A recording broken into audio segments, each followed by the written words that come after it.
Hey everyone, I'm back with a new video on this is a migration topic. I wanted to cover it last week. So I've effectively migrated from Pixel 7 to iPhone 17. So as of last week. Here are the 5 reasons which made me look away from Pixel 10 and latest series and even the current one. And I've simply switched to iOS, even though I don't like it, in especially the iOS keyboard and few UI quirks. Anyway, let's get started. So why did I end up switching? So Android 16 update, that is mid-September, mid to last week of September. I've been facing a lot of delayed calls and text messages. I've even tried changing the SIM to a new one, which didn't help. So then I just came around this Reddit post which was posted an year ago. This was the exact issue what I was facing. I didn't face this issue in the 4 years of owning my Pixel 7. So it is an imported model from the US. I think it was the non-standalone version that is sold in the rest of the world. So yeah, so I've been using that without any issues,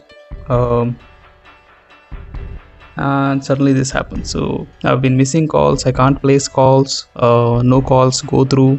So I've even checked a few of the things what was suggested here, and screen calling, call screen is and call assist are not available in India. So it is still rolling out. There is no call recorder, anything like that. So which I've been waiting since Pixel 4a. I still haven't received that. So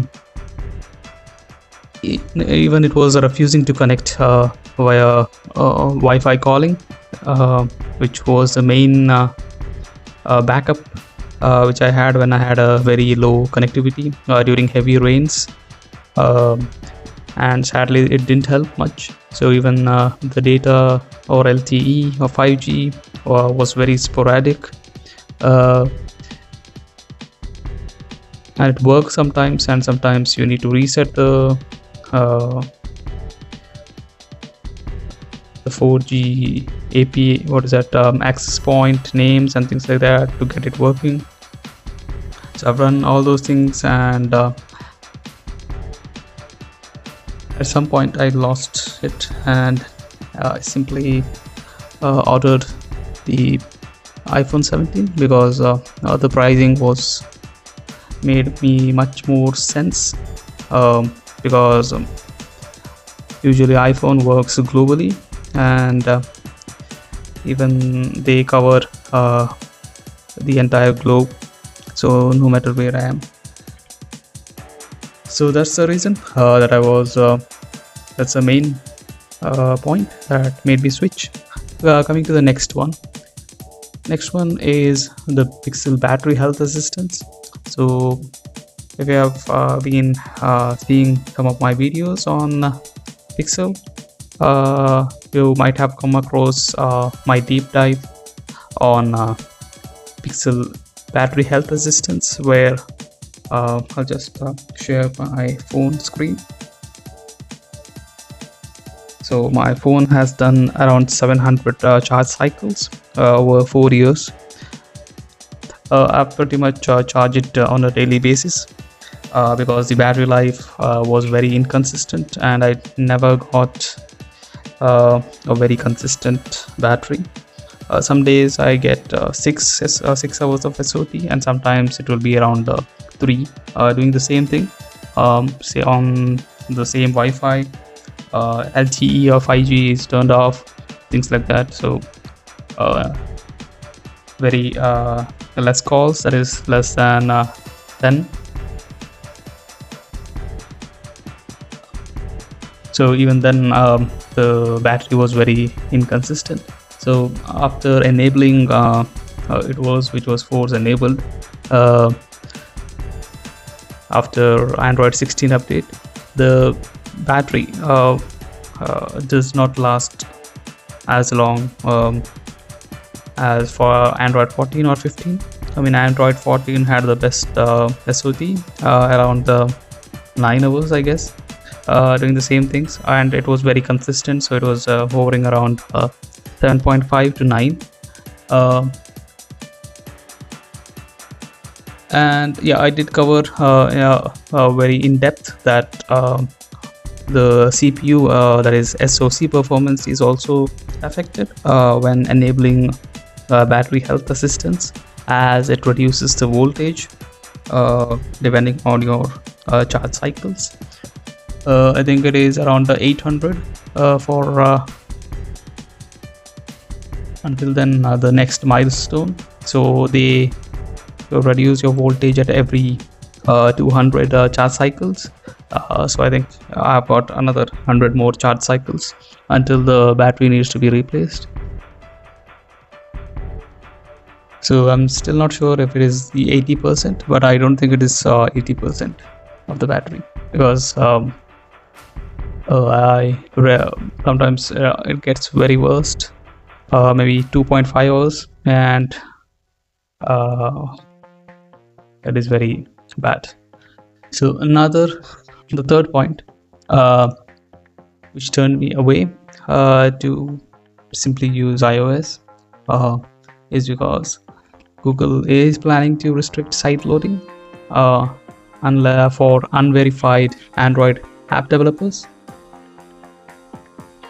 So this is what worries me in the long term, as hobbyist students who can't afford the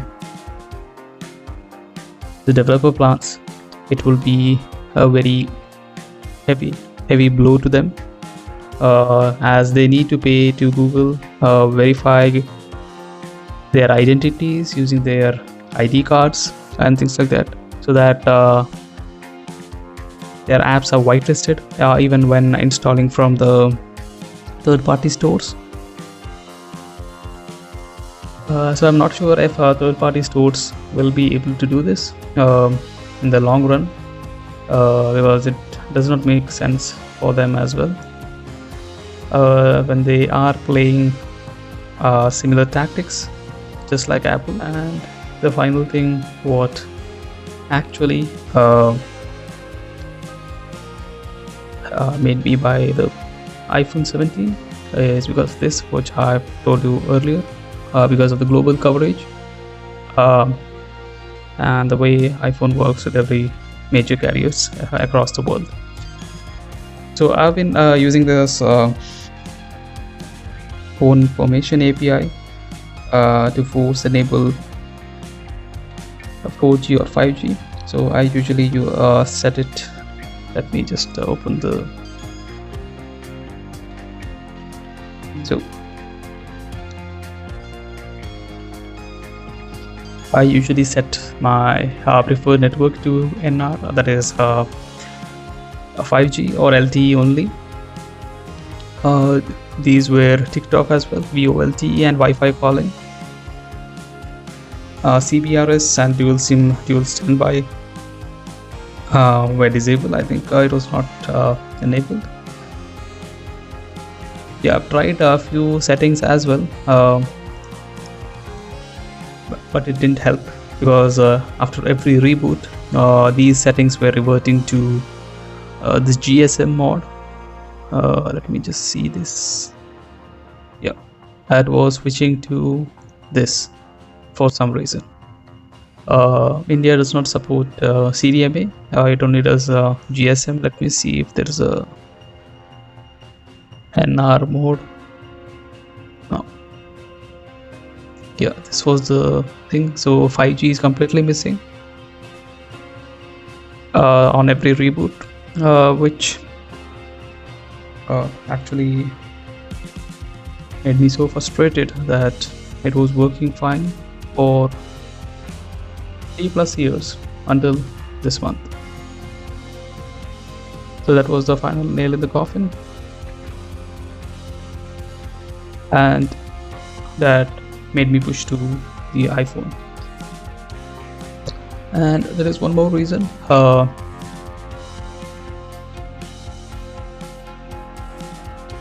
So it was regarding the flagship pricing on the latest Pixel 10s, but they still come with 128 GB base storage in the US. In India, the base storage is 256. That is the standard storage on all the base model, Pro and Pro XL, and I think even the Fold as well.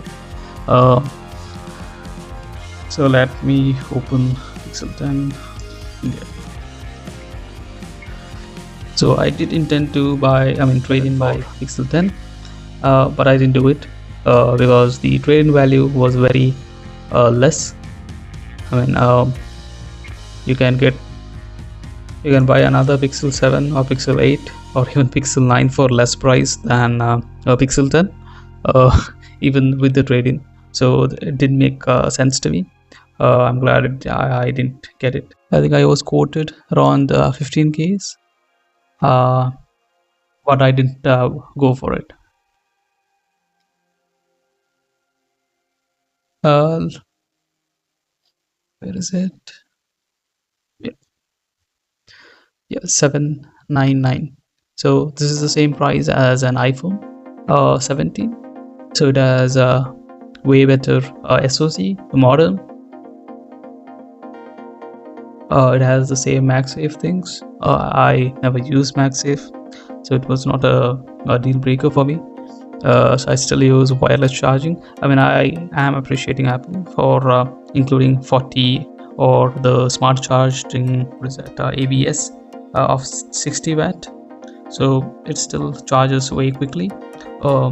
It gets too hot, but yeah, I think within 20 minutes I have 50% of charge, and the battery life is pretty good. So if I don't do any kind of a screen recording, video editing, if I just stick to basic calls, a few hours of YouTube, WhatsApp, it will likely last maybe 7 to 8 hours or at max 10 hours. Let me see if I can mirror that. So this is also on the latest app updates, system updates, as well as the Play system update. So everything is on the latest updates, and I'm still facing the issue. So if anyone knows the exact Git repo to refer, I usually check the Pixel update bulletin for all the code commits, and it seems they no longer include the Git hashes to see which is the patch that was applied, which makes it very difficult to track it down what was the exact change. So they have become very vague change logs so almost similar to Apple, which are very vague, but major API changes or something, they are not highlighting it, which becomes difficult for end users and developers alike, as apps or day-to-day things gets broken, and we don't see any kind of a news coverage. I think that's it for this video. I think it is getting pretty long. Windows firewall or other files. It was blocking few services such as Apple mobile device and Bonjour service. So this is the system specification of iPhone 17. I've removed all the private information. So this is their AirPlay. So let me see if the wireless works. Yeah, it is working. I think I have to disable the firewall. me stop the FPS. Okay, I'll just minimize it and pin it. So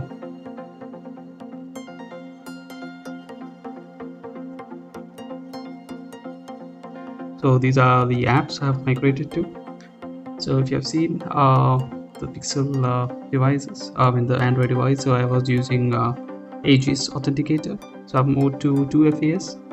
So there is only one issue. You have to export the unencrypted version so that 2FAS can work. There is also an alternative called End-Day authenticator. So you can use that as well, but only thing what I found problematic with the End-Day was the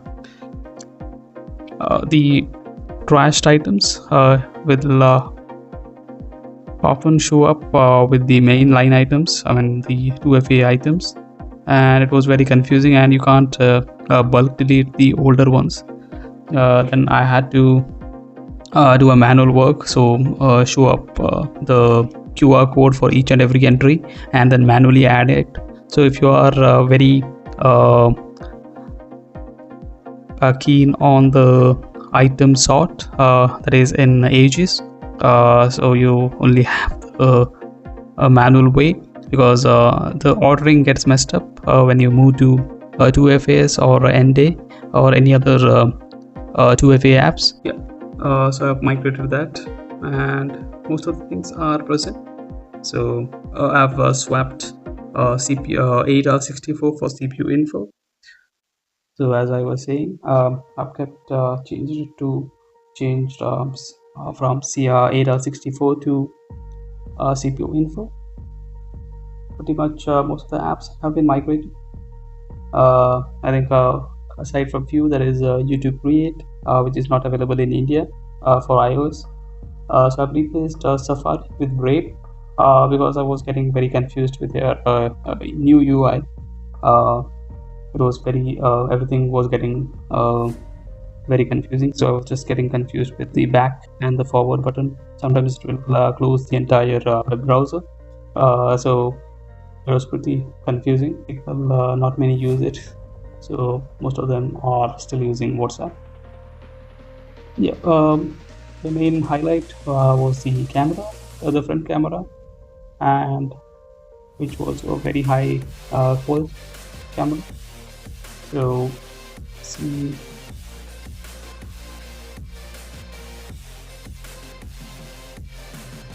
so I went with the standard photographic style. These are the settings. So for fast-paced recording, I simply switched to 4K 60, and after enable the HDR video. So the front camera is mirrored. I think it is Siri. I felt Siri was very good because it works offline than Gemini. Yeah, I think for some Google's personal assistant is very good. So I think with Siri I had to disable ChatGPT because every prompt was going through ChatGPT, and it was very frustrating to see that no results show up, or sometimes it just outputs gibberish answers. So this is the first test run. I got it on 8th October. That is the very first result. So it was with the iOS 26.01, so not many apps were installed, and this was yesterday's result. So 3372, I was just charging the device, and it was super hot. I think there is very minimal difference, but still the single core performance is very good. So coming from Tensor, I think that should pretty much be it for the apps and the migration. So I've used the standard transfer to iOS app on my Android with all the permissions. So I've used wire transfer, so it got completed within 5 minutes because I don't use many apps, and The setup process was very super quick. One thing I have to tell you, that if you're using Gmail, and if you have lots of contacts synced over the years, I would recommend disabling the iCloud version of the contacts, because it simply messes up the ordering and you have a lot more duplicate contacts. So I had disabled the iCloud version for the contacts and simply kept it on Gmail and the Outlook. So I think it syncs perfectly fine. And I've removed few certain apps, default apps, that is Apple Maps, Apple Mail. Then there was something called podcast or something, which worked fine. Yeah. So there's one issue with Gboard. So Gboard on iOS does not work as expected, unlike the Pixel. So they are full of mistakes, and I've tried using SwiftKey. Even that is not working as expected. So I just kept it as a backup just to add some GIFs or something. That will be pretty much it I'll be using it for. I'll stick to the default iOS keyboard. Yeah, only thing that is missing is the dedicated number row keys. I think pretty much that should pretty much cover most of the thing. Why I switched from Android to iOS. I'll add the links in the description. So on how to get these mirroring softwares on both iOS and Android. So thanks for watching. Bye.